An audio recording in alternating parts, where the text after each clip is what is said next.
back for another episode of the Harlem fucking Globetrotters. It is February the 4th. We are ready to play Lille in the French League. You can see from the league table there, we are back in first place. Monaco lost their last game. We got the win. So we are now back in control of our own destiny, which is great. But you can probably see on the right-hand side of the screen there, things are not all so rosy. We have just been knocked out of the French Cup by Lorient. A really disappointing result, obviously, but that is not the whole story. As you know, during the transfer window, Leandro Paredes was the subject of an offer from Manchester City. We did not have any replacement available of the same quality, playing the same role within the budgets that we currently have. So we refused that offer. And as you can see here with this little down arrow, he is distraught about not being allowed that move. He really wanted to go as soon as the Manchester City offer came in. When we refused, we did offer him a new contract with more money. He really wasn't interested. But that was just the start of it. On the back of refusing the Manchester City offer, the squad got really upset. They felt that Paredes should be allowed to leave. We had a meeting about it. I explained to the squad that I didn't want to make the team weaker. And I thought that was a pretty good argument, really. Why would we want to weaken our team for the rest of the season just to make Leandro Paredes happy? But they didn't see it the same way. They thought he should be allowed to leave. They were kind of backing their teammate up, and it resulted in a disastrous drop in confidence. You can see here on our bench, Keylor Navas. He's really upset about not being wanted, about the fact that he was offered out. But then we've got Idrissa Gueye is very unhappy. I don't know, maybe he was thinking he'd get more playing time if Paredes was to leave. Herrera, he's disappointed for the same reason. Sergio Rico is very upset. Nuno Mendes wants more time on the field. Danilo Pereira, I believe he is upset about the same thing as well. Yeah, he wants Paredes to be allowed to leave. All his midfield teammates that I guess are looking to get more playing time if he goes have all reacted badly. And so we had this disastrous drop in confidence. Now, if you've ever played Football Manager, you know that if you get one little thing wrong in a team talk, it can absolutely nosedive the team. I've heard the phrase, it becomes motivation simulator. And this is basically what happened. We were playing in the cup against Lorient. We had basically all our South Americans away on international duty. I was given the option of cancelling the game, but I decided to play it because I was always going to play a rotated team anyway, and I felt we had the quality with Isco, Rafinha, Draxler, Mbappe. I thought we could still cause them enough problems without Messi, Neymar, Di Maria, and Icardi. But after this disastrous situation with Paredes and the morale of the team just going through the floor, you can see that we've had the same old thing happen to us. We took the lead in this game through Diallo, which was great, but it only lasted 1 minute. 1 minute later, they were able to equalise. A corner was cleared out, and Mendes hit a long shot from the edge of the area, 1-1 straight away. At that point, they were doing pretty well, to be fair to them. But after that, as you can see from the stats, we completely took control of the game. 17 shots at goal, 8 on target, double that of our opposition. We couldn't get the winner. And it ended up going to penalties where Kylian Mbappe and Ander Herrera both missed. And we're out of the cup.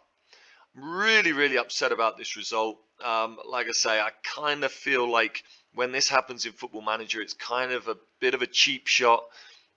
that the player morale, you can see here, it didn't affect our stats in terms of control of the game, having a better XG, but just the fact that the players are on poor morale, the game at times can just seem like, okay, we're not going to give you anything here because your players are on poor morale. Although they're still creating chances, although they've still got good XG, we're just not going to give it to you. And that kind of felt like how it was here. You can see Mbappe played a 6.4. Isco played a 6.5. Rafinha got injured very, very early on. So we had to switch things around as well. Wijnaldum was playing as the 10. Isco was playing on the wing. Sule, so you can see here that we have signed Sule. He made his debut in this game because after he signed, first he got a virus which kept him out for a couple of weeks, and then straight away after that he got a cold. So he lost all his fitness. He hadn't been able to play a game. Nicolas Sule made his debut and played a 6.2. So an absolutely disastrous start for him. A 6.2 rating. Defeat on his debut at home, although it was on penalties. But this one really upset me. Really, really disappointing. So we are now out of the French Cup. We were holders. We've got to deal with it. We've got to live with it. Nothing we can do now. And it's disappointing because after the Lyon defeat, you can see here from these two results, we responded really, really well. First of all, we got a 3-0 win with Messi, Mbappe, and Messi again scoring the goals. This was really, really pleasing against Brest. A really, really good performance, and we actually made a tactical change here after the Lyon defeat. Again, you know how it can be in Football Manager when everything seems to be right in terms of how many chances you make, how many shots are on target, your XG, but you're just not winning games. You're just not scoring goals. And you just look for things that you can just adjust and change. And I just changed this up here from an attacking mentality to a balanced mentality. I guess just to get players respecting their positional responsibilities a little bit more, keep the midfield kind of hanging back a little bit. And it really seemed to work. Messi was absolutely fantastic here. Mbappe just played a fantastic game. It really seemed to work, just making that one little change in the mentality. As you can see, we completely dominated the game. 27 shots at goal, 12 on target, 3.4 XG. Brest didn't even have a shot on target. We were absolutely phenomenal. And it was one of those games where you feel like, I made that little change and it's just completely changed our fortunes. So that was superb. And then we followed that up with PSG's record win in Ligue 1. We are going to watch the goals here. They're really worth watching. You can see Mbappe got a hat-trick. Messi got a hat-trick. Icardi, Di Maria, and Kimpembe all scoring. It was just total domination from start to finish, as the scoreline suggests. We scored 9. We actually only had a 3.89 XG in this game, but just everything we hit was going in. And again, we were playing that balanced mentality. It was just fantastic the way the team responded. And you'll see from the goals here, there was some real special ones in it. Again, maybe... So there's Mbappe with the opening goal assisted by Messi. It was looked at by VAR, but it was all good. Icardi then heads in that corner. And how about this here from Messi? What a finish, set up by Di Maria before Messi then completed his hat-trick from the penalty spot. It was actually 6-0 at half-time here. Kimpembe heads in from another corner. Di Maria with another assist. And then here, Di Maria then gets in on the action himself with a superb long-range strike. Stade Reims just absolutely played off the park in every sense of the word. And here, Mbappe with an absolutely beautiful goal to start to start his run towards his hat-trick. I think he may have had another couple off this in this game as well. Sorry, that was Messi's hat-trick goal, not the penalty. Carrere, I don't know if it's Keira or Carrere, but there's Mbappe getting his hat-trick. Carrere has actually been playing really well at right back. We will speak a little bit about him in a minute, but he was great here as well. And you can see 19 shots on target, 9 of them goals. It just felt like, okay, we are on the run now to really set up our season, really have a strong second half of the season. And then came the Lorient game. So that was really disappointing, and it's a horrible way to go into this game against Lille. We've played them twice this season, as you know. They beat us in the Coupe de Champion at the start of the season when we were missing a lot of players. They had, I think, 2 shots on target the entire game and beat us. And then we drew with them at home. Again, I think they might have had 2 or 3 shots on target. They got a draw out of us. So they are very much our bogey team this season. Do I start Paredes for this game? Before we talk about that, we'll finish up with how the rest of the January transfer window went. Sergio Ramos was subject of a couple of late bids from Liverpool and Chelsea. We were offered 7.75 million, which wouldn't have been bad, and it probably would have been pretty good to get his wages off the team.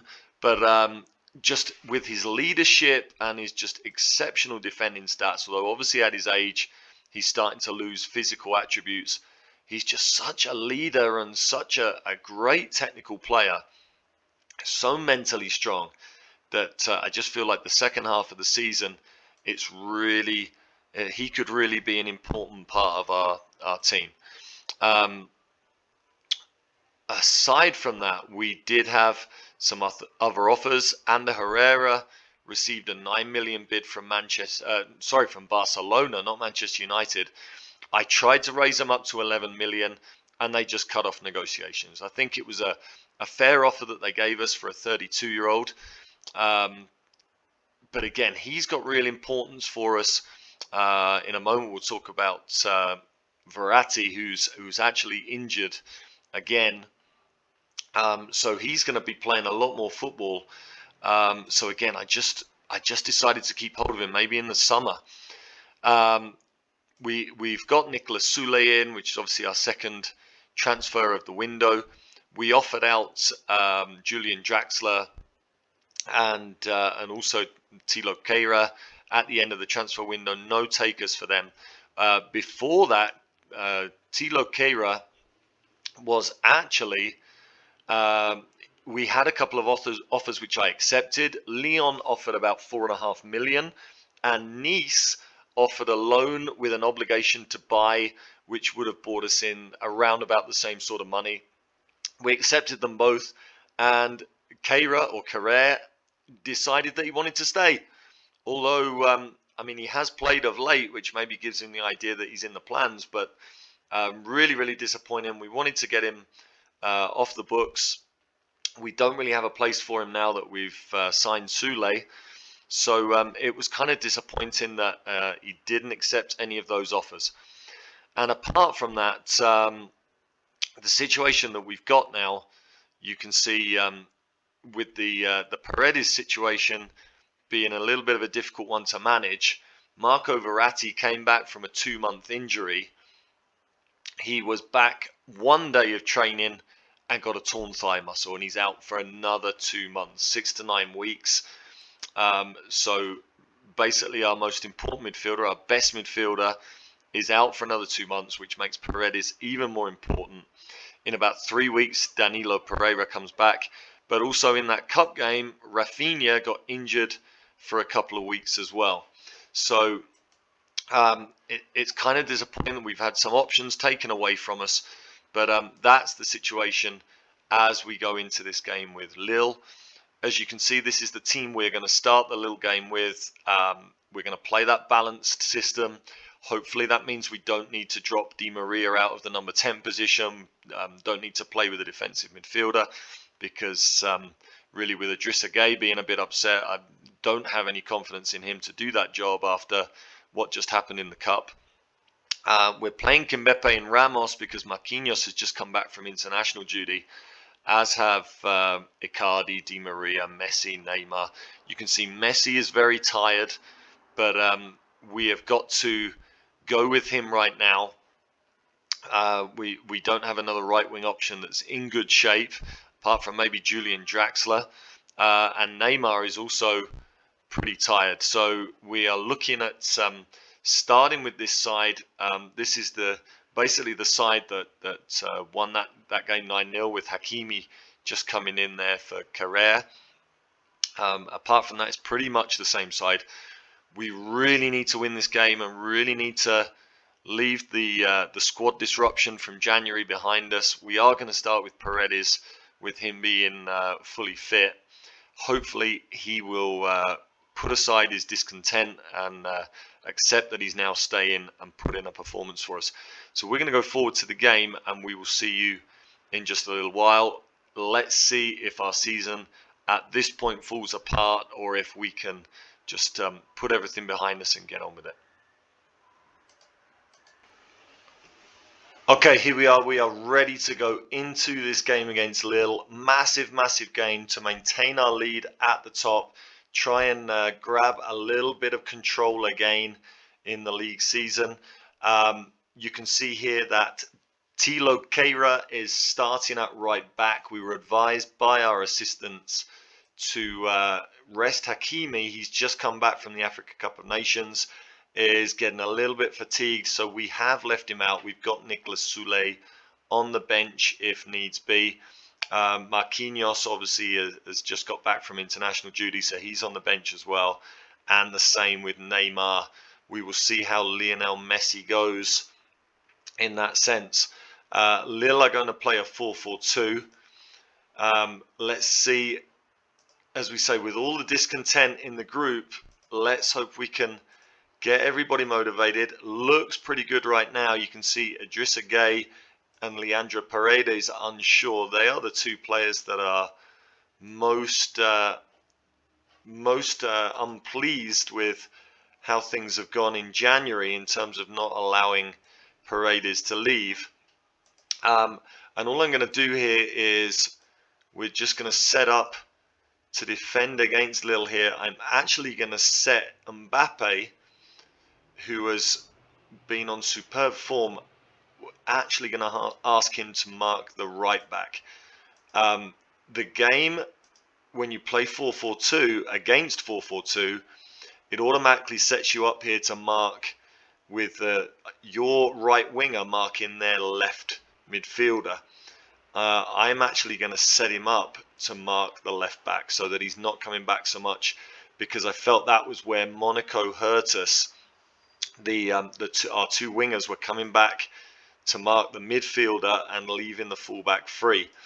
So hopefully with that, we're just going to be able to just keep the fullbacks quiet, stop them playing out from the back, and we're going to make sure that Ramos and Kimpembe are just marking the two strikers. So that's how we are setting up here, ready to go. Hopefully the players, as we said, can keep their good form from the previous games up and not follow on from that cup defeat with a poor performance. Really want to see them step up in this game. In terms of quality of player, we are far, far superior to Lille. They have been on a bad run. Their title challenge is over for this season. Their title defense is over. So really, they're just playing. You can see they're in 4th place. They're playing to try and get Champions League football again. We are well ahead of them in the league. If we can really put on a dominant display here, because Lille are a team that are going to take points off other teams in and around us in the league, the likes of Marseille, the likes of Monaco.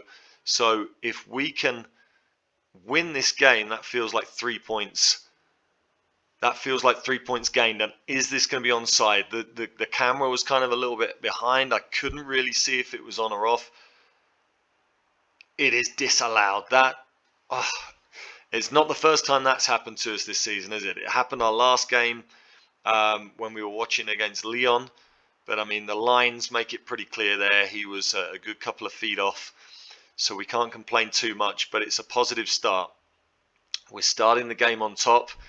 And Mbappe now, that is surely going to stand. Mbappe carries on his fantastic form. He has probably, along with Messi, been our best player. And that has just reminded me that we have forgotten to mention, or I've forgotten to mention, Mbappe has now signed a pre-contract with Real Madrid. He is going to Real Madrid for next season. I apologize for forgetting that because that's basically the biggest news of the whole transfer window. But since he signed that pre-contract with Real Madrid, Mbappe has just been playing out of his skin. Now his future's decided, and he knows where he's going to be. He's got that now that relaxed attitude that he knows where he's going. He has just been now living up to his potential and to his level, and that is a fantastic goal. That is absolutely beautiful. Mauro Icardi. What a nice goal this is. Bernat bringing it out. Lovely combination between Mbappe and Di Maria. And what a hit from Mauro Icardi.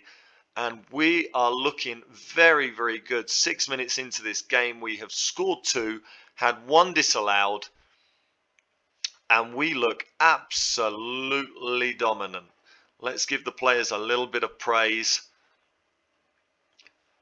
I know something that in Football Manager, praising your team during the game is a bit of a bad move because it makes them kind of relax. But I don't know, with our players, so I want to ignore both of those suggestions from the assistants. With our players, maybe because they're such big stars, I always kind of feel like you can kind of see a good positive reaction when they're praised. And I think after what we've been through in the January transfer window and in the last game in the Cup, I think I have to be over the moon with how this first half has gone. And there is Kimbeppe this time. Was he off? Is this going to be another disallowed goal? It looked good there.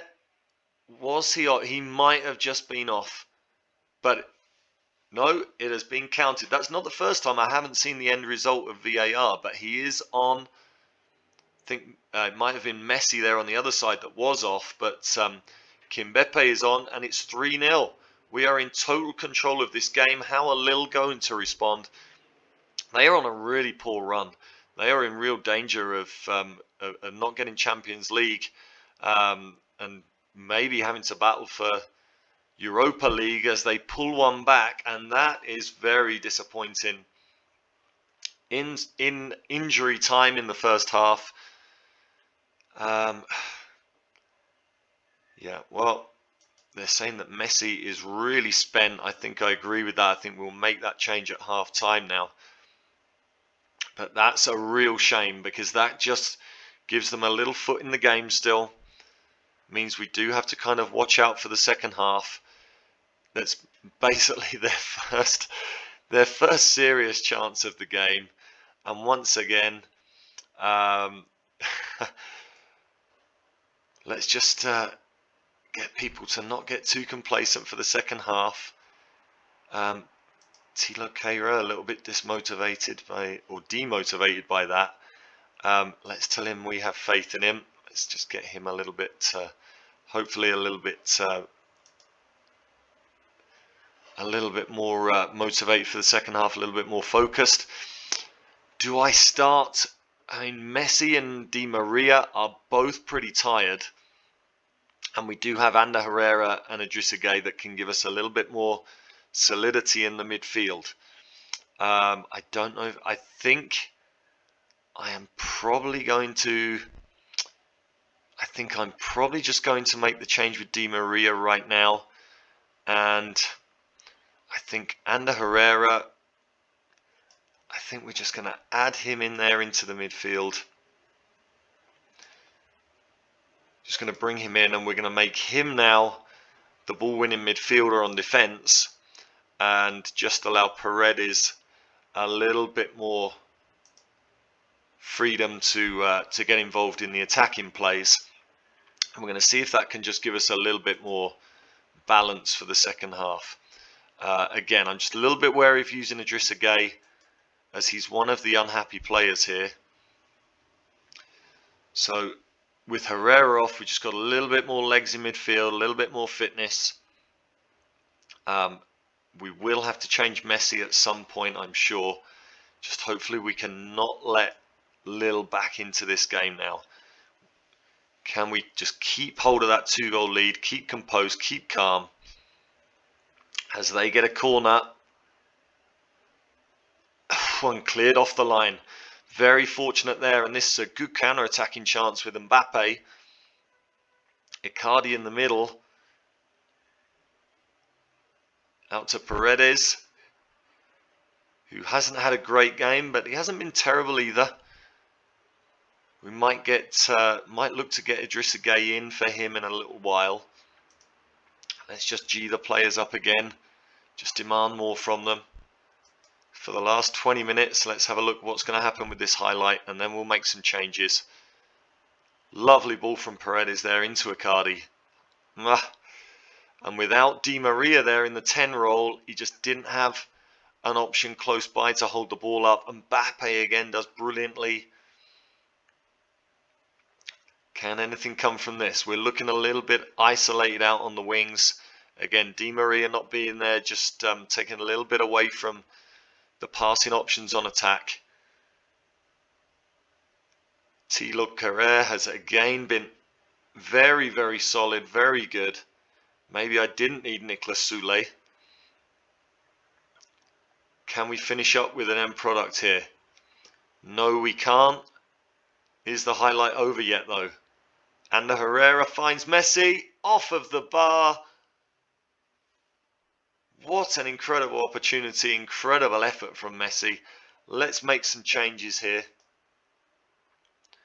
We do have Neymar and Draxler on the bench. We've got Isco in there. Let's get Messi out for Isco. Still just building up his fitness. He hasn't really had, we'll make him the advanced playmaker on attack there. He hasn't really had a really impactful game yet. We're going to change out Gini Wijnaldum for Idrissa Gueye. And we're going to make Gueye that ball-winning midfielder now in the middle there, with those defensive responsibilities. And I think we'll just bring Mbappe out for Neymar. Just thinking about fitness for the next game. Let's see how that goes. Let's get these guys in and really see this game out. We've got about 17 minutes plus stoppage time. Let's not make any mistakes here. I think again the balanced mentality has worked really well. I think we've got one change left. I think we've made 4 changes, have we?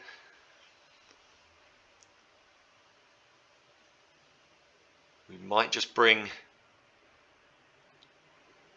Marquinhos in just to see the game out for Kimpembe for these last 10 minutes. Kimpembe getting pretty tired now as well, as is Sergio Ramos. But we're going to change up Kimpembe. Just swap those two over. Just get our captain in just to again marshal the defence through the last 10 minutes. And we're just going to do some time wasting as well. Let's take the overlaps off, and we're just going to hold our shape in transition, just to not overcommit anybody, not taking any chances, as they do get another opportunity. And that is really soft. Nice save, Donnarumma. Really important. How important could that save have been? That would have really let them back into the game. They have been the better side in the second half. I think looking at the stats, we may not even have had a really good chance. Was Onana offside there? I certainly hope so. We are in stoppage time, and it's disallowed. Fantastic. We have been poor the second half, we have to say, but we are playing against the French champions here. Well, basically their entire team was offside. No doubt about that one. They can have no complaints. They made a real game of it in the second half, but with that 3-1 lead, we just had total control. We were able to also rest Messi and Di Maria, which could be really important. Mbappe as well. That can really help us going forward, just being able to keep players fresh. Hakimi didn't play today. We've got to really be pleased with that. Let's tell the players not to get complacent. Really happy. That puts the pressure back on Marseille. Sorry, on Monaco, not Marseille. Marseille are third and just trying to hang on to their Champions League place.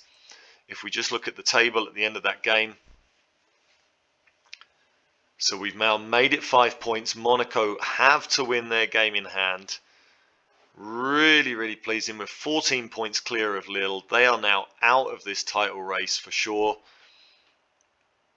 And if we just look at our fixtures now, just look at the schedule, the games coming up, we are now coming into a very important period. We've got Rennes at home, Nantes away.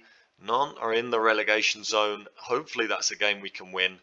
And then we are coming back very shortly for this Champions League first knockout game against Club Brugge. And then after that, again, it gets really important. Nice away, which is going to be very tough. Bordeaux at home, Club Brugge at home, and then Monaco away, which could well be a title decider. We will be back very shortly. This is going to be a long episode. Back very shortly to see how we get on in that first leg against Club Brugge.